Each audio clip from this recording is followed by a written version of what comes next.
वफादारी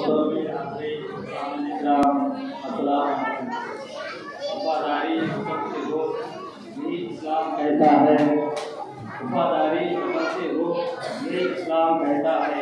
हम दिल के हर गोशे में हिंदुस्तान रखते हैं। सुभान अल्लाह। दिल के हर गोशे में हिंदुस्तान रखते हैं।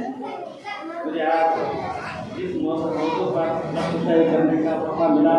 योग आज़ादी कौमों की ज़िंदगी में ऐसे दिन भी आते हैं जो तारीख है हमेशा याद रखे जाते हैं।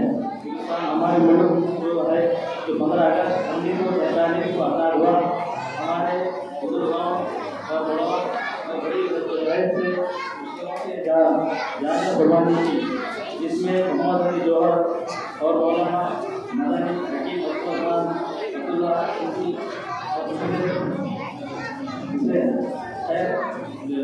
उनके जो भी बात करने शुक्रिया।